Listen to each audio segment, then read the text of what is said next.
Now we start the power on commissioning. Follow the steps recommended in the manual. Turn on the AC side circuit breaker. Turn on the DC switch, DC breakers of each battery module, and DC breaker of the battery PDU. Press the PDU power button to energize the batteries. Press the ON/OFF button on the inverter's left side to connect the batteries to the inverter. The inverter can be powered by either DC or AC. It powers on, with the LCD backlight on, when the grid port relay closes, or when DC from PV or batteries is connected. AC light illuminates when grid connected. DC light illuminates when PV connected. Time sync, when enabled, the inverter's local time syncs with the cloud platform time. Beep, when enabled, the buzzer beeps for inverter fault alerts. Auto DIM, when enabled, the LCD turns off automatically after 5 minutes of inactivity on the LCD and buttons to save power. Factory reset, restores all parameters to factory defaults and clears historical data. Lock, when enabled, the inverter's key parameters are locked and unmodifiable. To enable factory reset or toggle, lock out all changes, enter password 7777 first to prevent accidental operation. Now start the battery setting. When the battery type is set to lithium, there is no need to enter the capacity manually. For charge and discharge current. With one battery pack, the maximum is 100 amps, with 2 packs, up to 200 amps. With 3 to 6 packs, up to 220 amps. Of course, you may set a lower value if required by the system. Next, the lithium mode should be set to 00.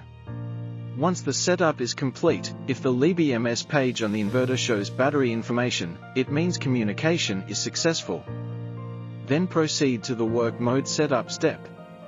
If you want to sell more electricity energy to earn profits, you can select the Sell First mode and sell the battery power together with the excess solar power to the grid. If the wiring method is to provide backup power for the entire house, whole house backup, please select the Zero Export to Load mode. If the wiring method is to provide backup power for part of load, please select the Zero Export to CT mode. If you are using the SDM120 CT meter, please check X_meter for CT. In the meter select option, choose EastRon1P. Other parameters on this page can be set according to the requirements of the scenario. For scenario 1, whole house backup. Here, extra solar power is allowed to sell to the grid, but the battery will not discharge for selling. Solar energy is used first to supply the loads through the inverter. So, enable Zero Export to Load, turn on solar cell, and choose load first. For scenario 2, whole house backup. Extra solar power can be sold to the grid, but the battery will not discharge for selling. Solar energy is used first to charge the battery. So, enable Zero Export to Load, turn on solar cell, and choose battery first. In scenario 3, whole house backup. Selling to the grid is not allowed. Solar power is used first to supply the loads through the inverter. So, enable Zero Export to Load, disable solar cell, and choose load first. In scenario 4, whole house backup. Selling to the grid is not allowed. Solar power is used first to charge the battery. So, enable Zero Export to Load, disable solar cell, and choose battery first. In scenario 5, partial backup. Selling to the grid is not allowed. Solar power is used first to supply the loads. So, enable Zero Export to Load, disable solar cell, and choose battery first. In scenario 6, partial backup. Selling to the grid is not allowed. Solar power is used first to charge the battery. So, enable Zero Export to CT, disable solar cell, and choose battery first. In scenario 7, partial backup. Only the excess solar power is sold to the grid. Solar power is used first to supply the loads. So, enable Zero Export to CT, turn on solar cell, and choose load first. In scenario 8, partial backup. Only the excess solar power is sold to the grid. Solar power is used first to charge the battery. So, enable zero export to CT, turn on solar cell, and choose battery first. For max solar power, you can limit the power generation of PV to not exceed the set value. When operating in zero export to CT or zero export to load mode, the inverter will draw the set value from the grid. This prevents unintended energy export caused by sampling errors. Grid peak shaving. The inverter ensures that the power drawn from the grid does not exceed the value you set. Time of use. This function allows you to divide a day into 6 periods and flexibly schedule when to use battery power. In grid charge, you can decide whether the battery is allowed to be charged from the grid port during the current time period. And in GEN column, you can decide whether the battery is allowed to be charged from the generator port during the current time period. Time, third column.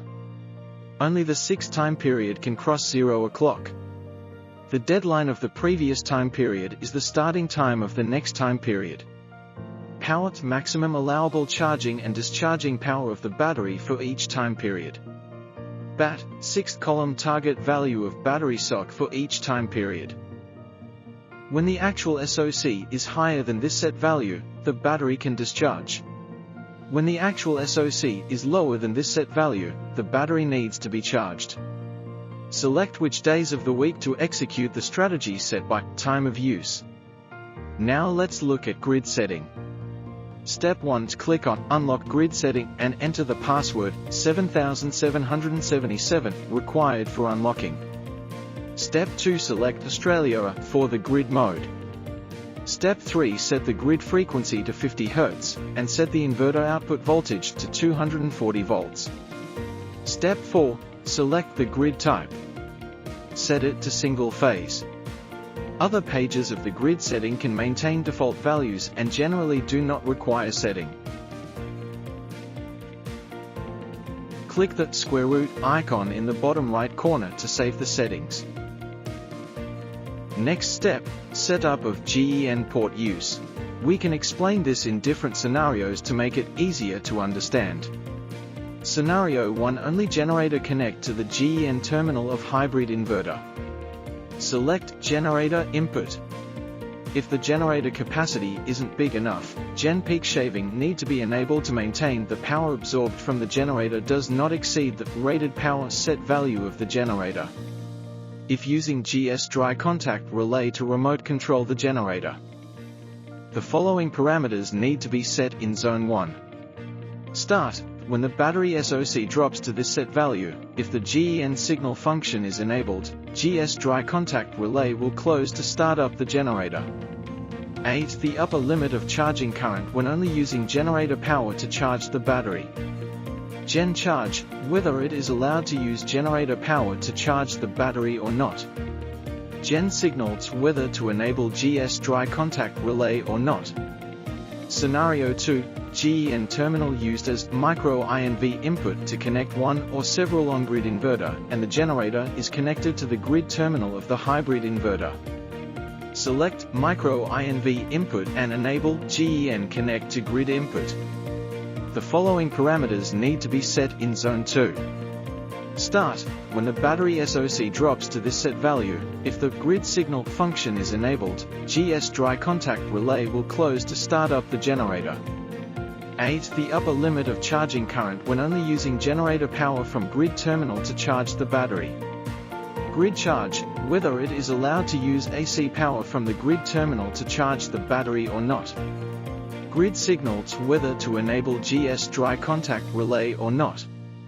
GEN forced to manually enable GS to start the generator once, without being limited by the start judgment condition. Scenario 3. GEN terminal is connected to the generator or left vacant, and the grid-tied inverter is connected to the grid terminal side of the hybrid inverter.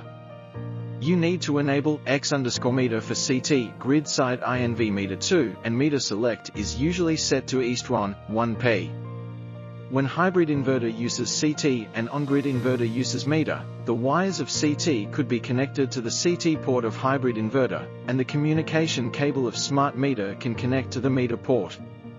When both the hybrid inverter and the on-grid inverter are using smart meter, the RS485 communication wires of these two meters should be connected to the same RS485 bus cable, then connect this bus cable to the meter port of hybrid inverter.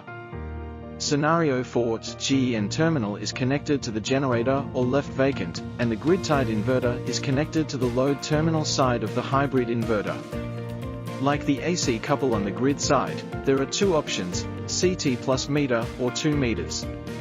Scenario 5, to use GEN terminal as smart load output. In Australia, such scenes are relatively rare. For the system to turn on your smart load, two things must happen at the same time. First, your battery must meet its basic on threshold. And second, this is the key part, your solar panels must be producing more power than your home is currently using. You set this exact power value. On-grid always on, after enabled, the inverter will always supply power to load connected to GEN terminal when inverter operates in on-grid mode. Off-grid immediately off, when the inverter switches to off-grid mode, immediately stop supplying power to the load connected to the GEN terminal. Inverter ID series number, SN, of the inverter. HMI, firmware version of the LCD. Main, firmware version of the main control board. The alarm code and occurrence time are important information used for diagnosing and troubleshooting.